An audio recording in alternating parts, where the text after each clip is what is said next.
반갑습니다. 세상을 읽는 새로운 시선 행간뷰의 김선철입니다. 언론에 보도되는 전세사기 뉴스 남의 일 같지 않죠? 지금 보시는 이 참담한 뉴스와 청년들의 눈물, 전세사기는 절대 남의 불행이 아닙니다. 오늘 아무 일 없었다고 해서 안심하지 마십시오. 당장 내일이 될 수도 있는 우리 삶을 위협하는 현실입니다. 설마 내가 당하겠어? 이런 방심이 평생 모은 돈을 앗아갈 수 있는 겁니다. 오늘 이 영상은 단순한 정보 전달이 아닙니다. 여러분의 전 재산을 지키기 위한 생존 매뉴얼입니다. 후회하지 않으시려면 영상 끝까지 시청해 주시기 바랍니다. 결론부터 말씀드리겠습니다. 집주인이 부동산 전자계약을 거절한다? 뒤도 돌아보지 말고 그 부동산 나오세요. 부동산 전자계약은 2017년부터 전국에 시행됐습니다. 그러나 아직도 활성화되지 않고 있습니다. 그 이유가 뭘까요? 이유는 기존 거래 방식의 관성과 정부의 홍보와 마케팅 부족입니다. 정부는 금리 혜택과 비용 절감을 강조하지만 우리는 그 너머의 생존 신호를 읽어야 합니다. 오늘 그 방법을 알려드리겠습니다. 언론에서는 전자계약을 하면 단순히 대출금리 0.2%를 깎아준다 라고 홍보를 합니다. 그러나 핵심은 그게 아닙니다. 전자계약의 본질은 수억 원에 달하는 여러분의 보증금을 지켜줄 가장 강력한, 그리고 또한 유일한 방패라는 점입니다. 현장에서 전세계약을 하자고 하면 집주인들 다수가 이렇게 말합니다.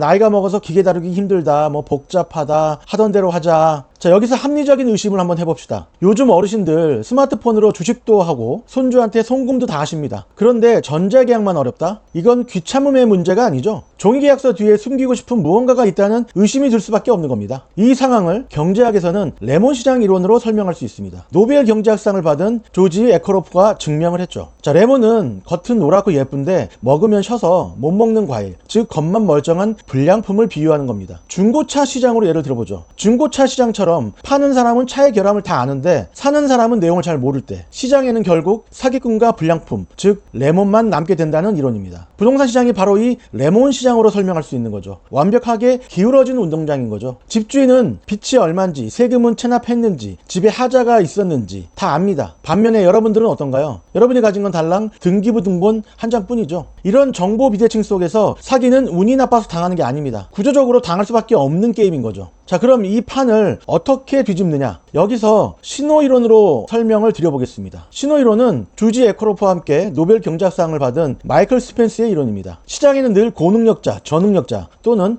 고품질, 저품질이 섞여 있습니다. 그런데 중요한 건 겉으로 봐서는 구별이 안 된다는 거죠. 자, 그러면 어떤 일이 벌어지죠? 사람들은 안전하게 가려고 평균 수준의 가격과 조건으로 움직입니다. 결국 진짜 좋은 쪽이 손해를 볼 수밖에 없는 시장인 거죠. 그래서 등장한 이론이 바로 신호이론입니다. 신호는 반드시 비용이 커야 합니다. 왜냐하면 저능력자가 따라하기 너무 비싸야 가짜가 흉내를 못 내고 스스로 빠지게 되거든요. 그 결과가 뭡니까? 진짜는 검증이 되고 가짜는 도태되는 겁니다. 명품 시장이 그런 시장이죠. 시장 안에서 구분이 생기고 그 구분이 곧 신뢰가 되는 겁니다. 정리하면 신호이론은 비용이 드는 증명을 통해서 정보의 비대칭을 줄이고 시장을 더 정상에 가깝게 만든다는 이론입니다. 진짜 좋은 물건을 가진 사람들은 어떻게든 그 품질을 증명하고 싶어 합니다. 부동산에서 전자계약은 나는 국가 시스템에 기록되어도 떳떳하다 라는 가장 확실한 품질 보증 수표이자 신뢰의 신호입니다. 반대로 집주인이 이 확실한 신호를 거부한다면 경제학적으로 해석하면 아주 심플합니다. 나는 당신에게 정보를 숨기고 싶다 라는 강력한 자백인 거죠. 이때는 설득하려고 하지 마세요. 그냥 그 자리를 떠나세요. 여러분은 방금 레몬, 즉 불량품을 피한 겁니다. 자, 이 상황을 인문학적 관점으로 설명해보죠. 러시아의 대문호 니콜라이 고골의 소설 외투 혹시 읽어보셨나요? 이 이야기의 주인공은 페테르부르크의 소심한 하급 관리인 아카키입니다. 그에게는 다 해져서 수선조차 불가능한 낡은 외투가 있었습니다. 이 낡은 외투는 동료들의 조롱거리이자 그의 초라한 존재 그 자체를 말하고 있었습니다. 결국 아카키는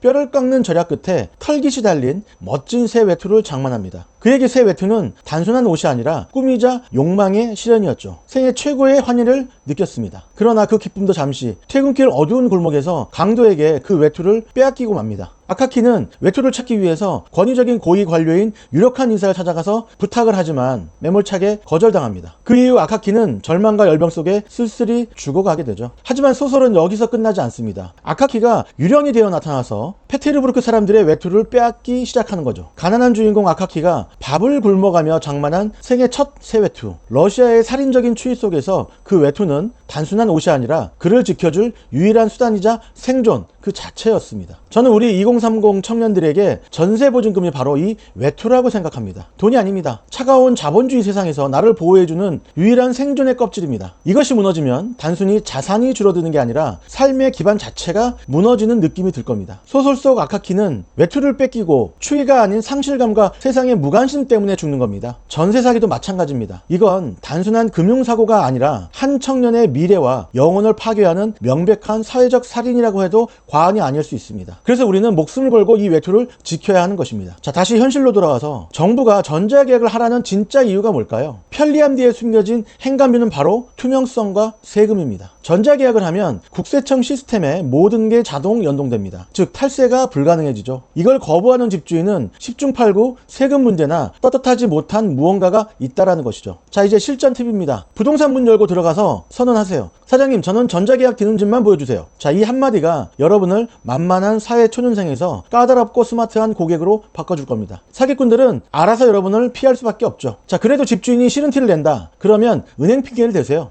저도 그냥 하고 싶은데 은행에서 대출 조건으로 전자계약을 필수로 요구하네요 라고 말하세요. 사람이 아니라 시스템 핑계를 대면 집주인도 거절하기 어렵습니다. 자, 마지막으로 중개 수수료는 깎지 마세요. 수수료 몇만 원 아끼려다가 몇 억을 잃을 수도 있습니다. 정당한 수수료를 지불하고 중개사를 확실한 내 편으로 만드세요. 그게 가장 싼 보험료입니다. 자, 오늘 이야기가 여러분의 소중한 외투를 지키는데 도움이 되셨기를 바랍니다. 부동산은 아는 만큼 보이고 보이는 만큼 지킬 수 있습니다. 여러분의 소중한 자산, 전자계약이라는 스마트한 방패로 꼭 지키시길 바랍니다. 지금까지 행간뷰의 김선철이었습니다. 감사합니다.